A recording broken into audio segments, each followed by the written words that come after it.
Hello and welcome to the daily current affairs analysis. మన ఎనాలిసిస్లో మనం మాట్లాడుకోబోతున్నటువంటి టాపిక్ వచ్చేసి this is related to Indian economy. Group 1 మెయిన్స్లో, టీఎస్పీఎస్సీ గ్రూప్ 1 మెయిన్స్లో పేపర్ 4 ఎకానమీ డెవలప్మెంట్లో మానిటరీ పాలసీ అనే టాపిక్ ఉంది. RBI monetary policy. RBI monetary పాలసీకి రిలేటెడ్ ఉన్నటువంటి టాపిక్ ఇది. And there are several facts ఉన్నాయి దీంట్లో, ఈ ఆర్టికల్లో. ఇవన్నీ కూడా గ్రూప్ 2 లాంటి ఆబ్జెక్టివ్ ఎగ్జామినేషన్స్కి, ఆబ్జెక్టివ్ టైప్ ఎగ్జామినేషన్కి, అదేవిధంగా గ్రూప్ 1 ప్రిలిమ్స్లో ఎకానమీకి సంబంధించి చాలా ముఖ్యమైనటువంటి కాన్సెప్ట్స్ దీంట్లో ఉన్నాయి. మోస్ట్ ఆబ్జెక్టివ్ టైప్కి అవసరమైనటువంటి ఎకానమీ రిలేటెడ్ చాలా కాన్సెప్ట్స్ ఉన్నాయి, పర్టికులర్లీ ఇన్ఫ్లేషన్కి సంబంధించి. మీరు ఈ ఆర్టికల్లో చెప్పబడ్డటువంటి కాన్సెప్ట్స్ అన్నిటి విషయంలో మీరు క్లియర్గా ఉన్నారంటే మీరు మానిటరీ పాలసీకి సంబంధించినటువంటి డిస్క్రిప్టివ్ క్వశ్చన్ రాయొచ్చు. అదేవిధంగా ఆబ్జెక్టివ్ టైప్ విషయంలో చాలా క్వశ్చన్స్కి మీరు ఇన్ఫ్లేషన్ రిలేటెడ్ క్వశ్చన్స్కి మీరు ఈజీగా ఆన్సర్ చేయొచ్చు. చలో let us start our discussion today. Inflation is impacting personal consumption and hurting growth. ఫిబ్రవరిలో రిలీజ్ అయినటువంటి ఇన్ఫ్లేషన్, ఇక్కడ ఫిబ్రవరి inflation remains steady at 5.1%. It is okay, it is under manageable level as per the monetary policy committee target. ఈ 5.1% అనేటువంటిది బాగానే ఉంది. Overall inflation, CPI inflation. However the 8.66% ఉన్నటువంటి food inflation అనేటువంటిది it is the cause of worry. ఇది ఎక్కువగా ఉందని చెప్పేసి ఈ ఆర్టికల్ డిస్కస్ చేసింది. టోటల్గా ఫుడ్ ఇన్ఫ్లేషన్ చుట్టూతా మనం ఈ ఆర్టికల్లో మనం డిస్కస్ చేయబోతున్నాం. Yes, volatile food prices are impacting the personal consumption, and this personal consumption in turn negatively impacting the economic growth. The overall idea of this article is the volatile food prices అంటే increased food prices personal కన్జంప్షన్ని reduce చేస్తున్నాయి, అంటే వ్యక్తుల యొక్క consumption, వినియోగాన్ని reduce చేస్తున్నాయి. And ఆ తగ్గిపోయినటువంటి consumption rate, వినియోగం ఏదైతుందో it is in turn negatively effecting the economic growth అన్న. పర్టికులర్లీ ఫుడ్ ప్రైజెస్ గురించి మనం, వొలాటైల్ ఫుడ్ ప్రైజెస్ గురించి మనం డిస్కస్ చేస్తున్నాం. ఎస్, అయితే ఫుడ్ ప్రైజెస్ ముందు మనం అసలు what is price rise or what is inflation. Inflation ఏంటంటే లేమ్యాన్స్ లాంగ్వేజ్లో price rise, it is price rise, increase in ప్రైజెస్నే మనం ఇన్ఫ్లేషన్ అంటాం. ఇన్ఫ్లేషన్ అంటే ఏదైనా ఒక ఐటెం ప్రైస్ ఇంక్రీజ్ అయితే దాన్ని, ఒక item price, single item price increase అయితే దాన్ని ఇన్ఫ్లేషన్ అన్నాం. And certain number of goods and services price increase అయినప్పుడు, basket of goods and prices increase అయినప్పుడు, in other words broad increases in price, single item కాకుండా certain number of goods price increase అయినప్పుడు, broad increase in prices ఉన్నప్పుడు, that is called inflation. ఇది other words inflation reduces the value of the currency over time. Inflation ఏం చేస్తుంది? It reduces the value of the currency. Layman లాంగ్వేజ్లో చెప్పుకోవాలంటే the value of the money of yesterday is always more than the money of today. నిన్నటి money కంటే, ఈరోజు money కంటే నిన్నటి money ఎప్పుడైనా ఎక్కువ వాల్యూ ఉంటుంది. Because price rise is a common thing and it is also required. Economic growth ఉండాలంటే inflation ఉండాలి. Inflation is not always bad. First మనం అర్థం చేసుకోవాల్సింది ఏంటంటే certain level of inflation is required, certain level of price rise is required. అది ఉంటేనే economic growth ఉంటుంది. If price rise ఉండకుండా జీరో ఉన్నా, నెగిటివ్ ఉన్నా, that negatively impact the economic growth. అంటే ప్రైస్ అనేసినటువంటిది ఆల్వేస్ బ్యాడ్ కాదు. సర్టెన్ లెవెల్ వరకు it is required, manageable level వరకు అది ఉంటేనే ఎకనామిక్ గ్రోత్ ఉంటుంది, అవునా?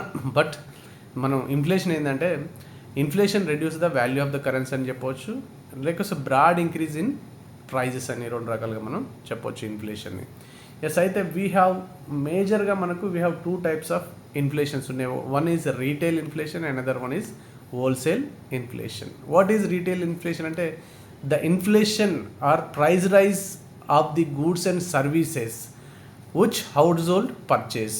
మనం హౌస్ హోల్డ్స్ ఉన్నాయి, ఈ హౌస్ హోల్డ్ పర్చేజ్ చేసేటువంటి గూడ్స్ అండ్ సర్వీసెస్ యొక్క ప్రైజ్లో ఇంక్రీజ్ ఉండడాన్ని, ప్రైజ్ పెరగడాన్ని మనం రీటైల్ ఇన్ఫ్లేషన్ అంటున్నాం. And retail inflation is compiled and tracked by the consumer price index. Consumer price index ద్వారా మనం రీటైల్ ఇన్ఫ్లేషన్ని మెజర్ చేస్తాం. రీటైల్ ఇన్ఫ్లేషన్ మెజర్ చేసేటువంటి ఇండికేటర్ ఏంది? Consumer price index. కాబట్టి దీన్ని అదర్వైజ్ ఇంకేమంటాం? రీటైల్ ఇన్ఫ్లేషన్ని కన్జ్యూమర్ ప్రైస్ ఇండెక్స్ ఇన్ఫ్లేషన్ అంటాం. బికాజ్ ఎందుకంటే it records the rise of the prices of the goods and services purchased by the households. అయితే households purchase చేసేటువంటి goods and services యొక్క ప్రైస్లో ఇంక్రీజ్నే మనం రీటైల్ ఇన్ఫ్లేషన్ అంటాం. అండ్ ఈ రీటైల్ ఇన్ఫ్లేషన్ మనం కన్జ్యూమర్ ప్రైస్ ఇండెక్స్ ద్వారా మెజర్ చేస్తాం కాబట్టి in other words it is also called consumer price index inflation అంటాం. And we have another type of inflation, that is wholesale inflation. Wholesale inflation అంటే the large dealers or wholesalers buy goods from suppliers నుంచి dealers తీసుకుంటారు. And suppliers నుంచి dealer తీసుకునే క్రమంలో పెరిగినటువంటి ప్రైజ్ని this is called wholesale price, increases in wholesale prices. Supplier అంటే manufacture నుంచి డీలర్ తీసుకొని డీలర్ నుంచి కన్జ్యూమర్కి వస్తుంది. డీలర్ నుంచి కన్జ్యూమర్కి వచ్చేటువంటి ప్రైస్లో రైజ్ ఉన్నప్పుడు that is called CPI, consumer price inflation. And supplier నుంచి డీలర్కి వచ్చినప్పుడు ఉన్నటువంటిది wholesale price inflation. And this wholesale price inflation is tracked and compiled by the wholesale price index. ఇది హోల్సేల్ ప్రైస్ ఇండెక్స్ ద్వారా మనకు అర్థమవుతుంది హోల్సేల్ ప్రైస్ ఎంత increase అయినాయని చెప్పేసి. Yes, అయితే who is the authority and responsible for collecting and compiling the inflation with respect to the CPI inflation? అంటే CPI inflation ఎవరు డేటాని కలెక్ట్ చేస్తారు, కంపైల్ చేస్తారు అంటే it is national statistical office. National statistical office ఉంటుంది. It is a wing or part of ministry of statistics and programme implementation. Ministry of statistics and programme ఇంప్లిమెంటేషన్లో ఉన్నటువంటి ఒక పార్ట్ అయినటువంటి నేషనల్ స్టాటిస్టికల్ ఆర్గనైజేషన్ ఇది inflation డేటాని, CPI inflation డేటాని release చేస్తుంది. And CPI inflation data certain price of commodity and సర్వీసెస్ని record చేస్తుంది. నాట్ ఆల్, లైక్ ఫుడ్ కానీ మెడికల్ కేర్ కానీ, ఇక్కడ చూపించే food and beverages, clothing, footwear, housing, fuel and light, వీటి యొక్క ప్రైస్ రైజ్ని, డిఫరెన్స్ ఇన్ ద ప్రైస్ రైజ్ని ఇది రికార్డ్ చేస్తుంది. ఈ ఇన్ఫర్మేషన్ కలెక్ట్ చేస్తుంది, కంపైల్ చేస్తుంది అండ్ రిలీజ్ చేస్తుంది సిపిఐ ఇన్ఫ్లేషన్. వీటికి సంబంధించి ప్రైస్ రైజ్ని food and beverages, housing, fuel and light. ఇక్కడ ఈ సబ్ గ్రూప్స్ అన్నట్టు సిపిఐలో ఉన్నటువంటి సబ్ గ్రూప్స్ ఇవన్నీ కూడా. ఎస్, అయితే ఇందులో హైయెస్ట్ వెయిటేజ్ వచ్చి దేనికి ఉందంటే ఫుడ్ అండ్ బెవరేజెస్కి ఉంది. అండ్ ఇన్ఫ్లేషన్ కూడా కన్సిడరబుల్ వెయిటేజ్ ఉంది. ఈ రెండింటి గురించి మనం నెక్స్ట్ డిస్కస్ చేయబోతున్నాం. అయితే there are different types of CPIs ఉన్నాయి. కన్జ్యూమర్ ప్రైస్ ఇన్ఫ్లేషన్స్ ఉన్నాయి, మనకు కన్జ్యూమర్ ప్రైస్ ఇండెక్స్ ఉన్నాయి. ఒకటి ఇండస్ట్రియల్ వర్కర్స్కి, అగ్రికల్చర్ లేబర్స్కి, రూరల్ లేబర్కి and CPI rural, urban and combined. ఈ 4 టైప్స్ ఆఫ్ సిపిఐ ఇండెక్స్ ఉన్నాయి. ఈ 3 టైప్స్ ఆఫ్ ఇండెక్స్ని మనకు లేబర్ బ్యూరో తయారు చేస్తుంది, ministry of labour and employment. వీళ్ళంతా these workers come under the ministry of labour and employment. కాబట్టి to decide their wages and to track their wages and salaries, వాళ్ళ consumption levels అని track చేసేటువంటి బాధ్యత labour బ్యూరోకి ఉంటుంది, ministry of labour and employment. కాబట్టి 3 ఇండిసెస్కు సంబంధించినటువంటి ఇన్ఫ్లేషన్ని కౌంట్ చేసేటువంటిది మినిస్ట్రీ ఆఫ్ లేబర్ అండ్ ఎంప్లాయ్మెంట్లో ఉన్నటువంటి లేబర్ బ్యూరో. ది 4th, యాక్చువల్గా మన ఇన్ఫ్లేషన్ అంటే ఎప్పుడైనా రీటైల్ ఇన్ఫ్లేషన్ అంటే మనం ఈ ఇన్ఫ్లేషన్ని కౌంట్ చేస్తాము. ఈ ఇన్ఫ్లేషన్ సంబంధించినటువంటి డేటా రిలీజ్ చేసేది మాత్రం NS1 అని చెప్పేసి ఇంతకుముందే చెప్పినాం. ద బేస్ ఇయర్ ఉంటుంది ఇన్ఫ్లేషన్కి. అదే సిపిఐకి వచ్చేసి బేస్ ఇయర్ 2012 ప్రైజెస్ తోటి కంపేర్ చేసి ప్రైస్ రైజ్ని రికార్డ్ చేస్తారు. దాన్నే మనం బేస్ ఇయర్ అంటున్నాం. జీడిపికి ఒక కానీ బేస్ ఇయర్ ఉంటుంది, ఇన్ఫ్లేషన్ కానీ ఒక బేస్ ఇయర్ ఉంటుంది. ఆ బేస్ ఇయర్ తోటి కంపేర్ చేసి మనం ప్రైస్ రైజ్ అయిందా లేదా ప్రైస్ ఫాల్ అయిందా చెప్పడానికి ఒక బేస్ ఇయర్ ఉండాలి.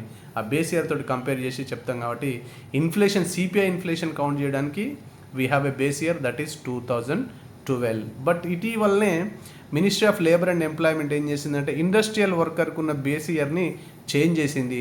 ఓన్లీ ఇండస్ట్రియల్ వర్కర్స్కి, అంటే ఇక్కడ ఉన్నటువంటి ఇండస్ట్రియల్ వర్కర్ యొక్క ఇన్ఫ్లేషన్ కౌంట్ చేసేటప్పుడు మాత్రం బేస్ ఇయర్ 2016 అని చెప్పేసి చెప్పుకోవాలి.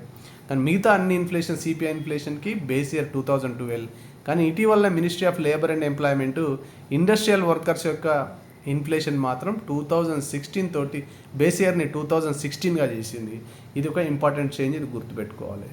we have two types of inflations within the consumer price inflation or retail inflation లో we have two types. ఒకటి వచ్చేసి హెడ్లైన్ ఇన్ఫ్లేషన్, రెండు వచ్చేసి core inflation. And what is headline inflation అంటే the change in value of all goods in the basket, whatever the goods we have mentioned above, ఈ change of value of all goods వీటి యొక్క ప్రైస్లో చేంజ్ని మనం headline inflation అంటాం. అక్కడ చూపించినటువంటి అన్ని goods like housing, miscellaneous, clothing and footwear, next paan, tobacco, food beverages, fuel, light, ఇవన్నీ ఉన్నటువంటి దాన్ని మనం హెడ్లైన్ ఇన్ఫ్లేషన్ అంటాం. The change in the prices of all these goods, దీన్ని హెడ్లైన్ ఇన్ఫ్లేషన్ అంటాం. Excluding food and beverages, fuel and light, ఈ రెండింటిని exclude చేస్తే then it becomes core inflation. ఇది హెడ్లైన్ ఇన్ఫ్లేషన్ అంటే change of prices of all goods in the basket, and core inflation అంటే excluding the food and beverages, fuel and light, దాన్ని మనం remaining item యొక్క change in the ప్రైజెస్ని core inflation అంటాం. Food దీంట్లో consumer price ఇండెక్స్లో 46% ఫుడ్కి ఉంది, 7% ఫ్యూయల్కి ఉంది.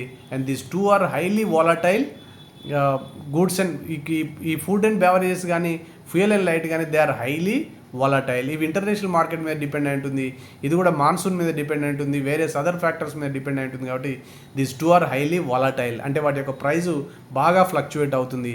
కాబట్టి the headline inflation is always more fluctuated than the core inflation. Core inflation has less volatility than headline inflation అని గుర్తుపెట్టుకోవాలి. ఇది కూడా ఒక బిట్టు. హెడ్లైన్ ఇన్ఫ్లేషన్ కంటే కోర్ ఇన్ఫ్లేషన్ ఎప్పుడు కూడా లెస్ వాలటైల్ ఉంటుంది.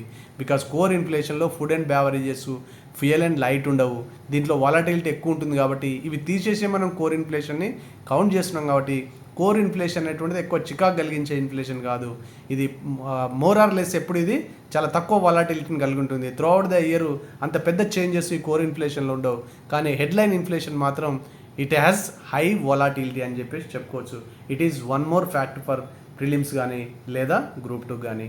ఎస్, అయితే ఇన్ఫ్లేషన్ని మరి ట్రాక్ చేసేది ఎవరు, దాన్ని కంట్రోల్ చేసేది ఎవరు, కంట్రోల్ చేయడానికి ఉన్నటువంటి మెకానిజం ఏంది? Earlier it was RBI control చేసేది ఇన్ఫ్లేషన్ని. It was the mandate of the RBI to control the inflation earlier. But in 2016లో ఫినాన్స్ యాక్ట్ 2016 ద్వారా ఆర్బీఐ యాక్ట్ 1934ని అమెండ్ చేశారు.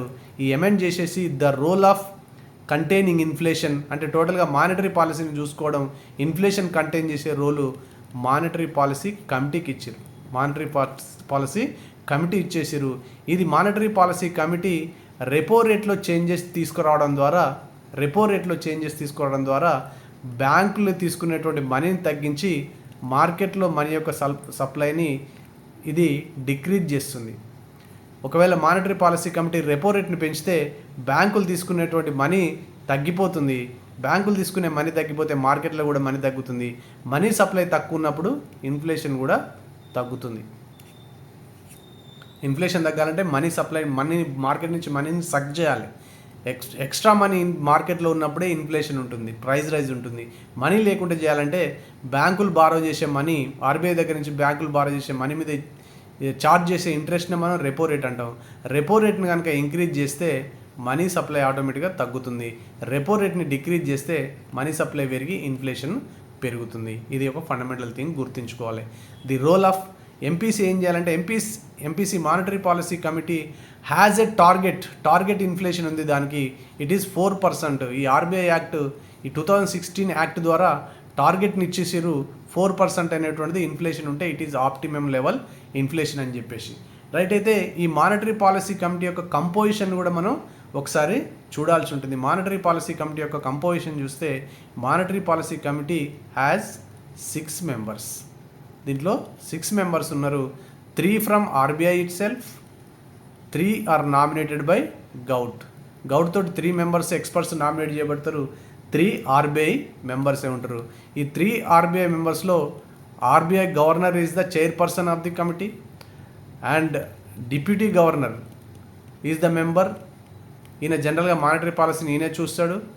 And one of the officers of the RBI nominated by the RBI board. ఈ ముగ్గురు RBI నుంచే ఉంటారు. Head మాత్రం again మనం RBI గవర్నరే monetary policy కమిటీకి.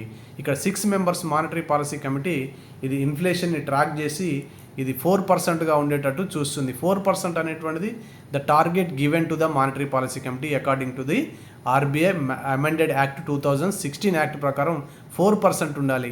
కానీ 4% ఉండడం always it is not possible కాబట్టి దీనికి ఒక ఫ్లెక్సిబిలిటీ ఇచ్చిండు. 4 ± 2 ఉండొచ్చు ఇన్ఫ్లేషన్ అనేటువంటిది. That means minimum inflation could be 2%, optimum is 4%, maximum could be 6%. ఈ 4 + 2 అయితే 6, 4 - 2 అయితే 2 కాబట్టి 2 మినిమం, 4 ఆప్టిమల్, 6 మ్యాక్సిమం. ఇది ప్రజెంట్ ఉన్నటువంటి మ్యాండేట్. ఈ లోపల ఇన్ఫ్లేషన్ ఉంటే దాన్ని మేనేజబుల్ లెవెల్ అంటాం.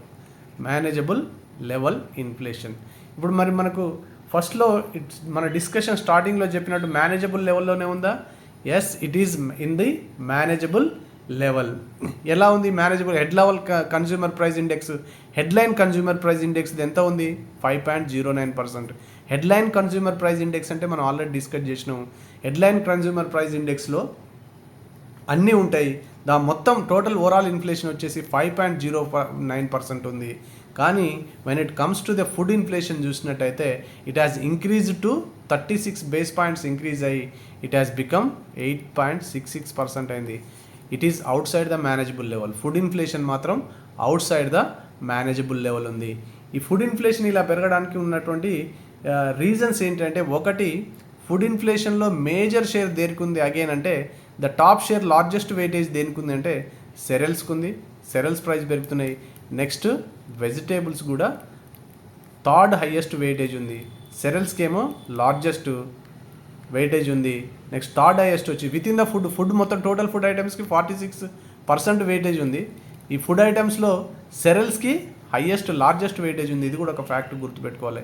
వెజిటేబుల్కి థర్డ్ లార్జెస్ట్ వెయిటేజ్ ఉంది. ఈ వెజిటేబుల్లో ఉన్నటువంటి డ్రాప్ టొమాటో, ఆనియన్, పొటాటోని మనం టాప్ అంటున్నాం. ఈ టొమాటో, ఆనియన్, పొటాటోల యొక్క ప్రైస్ రైజ్ వల్లనే ఇప్పుడు ఇన్ఫ్లేషన్ పెరుగుతుంది. Because decreased rainfall, drought conditions ఇవన్నీ ఉండడం ద్వారా ఈ ఫుడ్ ఇన్ఫ్లేషన్ పెరుగుతుంది. ఇది ఇంకా ఫర్దర్గా పెరిగేటువంటి అవకాశం ఉందని చెప్పేసి కూడా యాంటిసిపేషన్ ఉంది.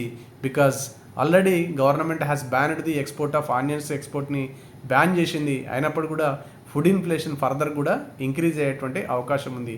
కాబట్టి ఆర్బీఐ ఈ ఇన్ఫ్లేషన్ని కంటైన్ చేస్తూ గ్రోత్కి ఇన్ఫ్లేషన్ మధ్యలో బ్యాలెన్స్ తీసుకురావాల్సినటువంటి టాస్క్ వచ్చేసి ఆర్బీఐకి ఉంది.